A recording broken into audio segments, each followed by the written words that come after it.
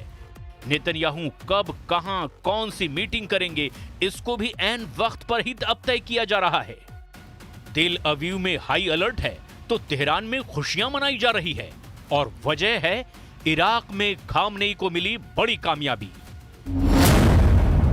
Iraq में करीब 1 साल से खाली संसद स्पीकर के पद पर महमूद अल मशहदानी की नियुक्ति कर दी गई है। महमूद अल मशहदानी साल 2006 से 2009 तक संसद के स्पीकर के तौर पर काम कर चुके हैं। महमूद अल मशहदानी की छवि ऐसे सुन्नी लीडर की है जो ईरान के बेहद करीब माने जाते हैं। इराक में स्पीकर का पद सुन्नी नेता के लिए, प्रधानमंत्री का पद शिया और राष्ट्रपति का पद कुर्द समुदाय के लिए तय है। ऐसे में नया स्पीकर उन मशहदानी को चुना गया जो सुन्नी लीडर के साथ साथ ईरान के समर्थक हैं। कुर्द, शिया और सुन्नी के इसी KSS अलायंस को अब खामनेई इजराइल और अमेरिका के खिलाफ खड़ा करने जा रहे हैं। मशहदानी के स्पीकर बनने से इराक में खामनेई की पकड़ और मजबूत हो गई है। यानी इराक में सांप्रदायिक संघर्ष से बचने के लिए जो सत्ता समीकरण बनाया गया है वो ईरान के बड़े काम आने वाला है। इससे इराक में अमेरिका की पकड़ भी ढीली पड़ सकती है, जिसका खामियाजा इजराइल को होगा। हाल के ही दिनों में इसकी झलक भी देखने को मिली है। इराक में ईरान से जुड़े मिलिशिया ने अक्टूबर के महीने में इजराइल पर मिसाइलों, ड्रोन और रॉकेट से 40 बड़े हमले किए हैं। अमेरिकी थिंक टैंक वॉशिंगटन इंस्टीट्यूट के आंकड़ों से पता चलता है कि 27 सितंबर को हवाई हमले में नसरल्लाह की मौत के बाद इराक फ्रंट से हमले में तेजी आई। अमेरिकी सेना की गैर मौजूदगी में इराक के सिया मिलिशिया बीते कई सालों में सबसे मजबूत लड़ाका ग्रुप के तौर पर खाड़ी में उभरे हैं।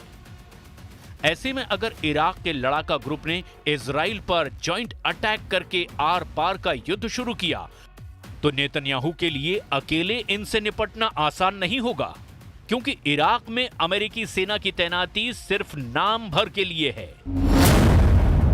इराक में अमेरिका के करीब 2500 सैनिकों की तैनाती है। 80 से ज्यादा सदस्यों वाले संगठन सेना को यूएस इराक में लीड करती है। इराक में यूएस आर्मी बगदाद, अनबर, उत्तरी कुर्दिस्तान में भी तैनात है। वहीं इराक के शिया मिलिशिया फाइटर सीरिया तक धाक रखते हैं, जहां से इजराइल को सीधे निशाना बनाना आसान है। इजराइल को डर सता रहा है कि बहुत जल्द ईरान समर्थित सभी फाइटर ग्रुप एकजुट होकर पलटवार कर सकते हैं। जाहिर है ये वॉर प्लान इजराइल की तबाही का सबब बन सकता है और इसीलिए नेतन्याहू अब जल्द से जल्द खामनेई के इस KSS अलायंस की काट तलाशने में जुटे हैं।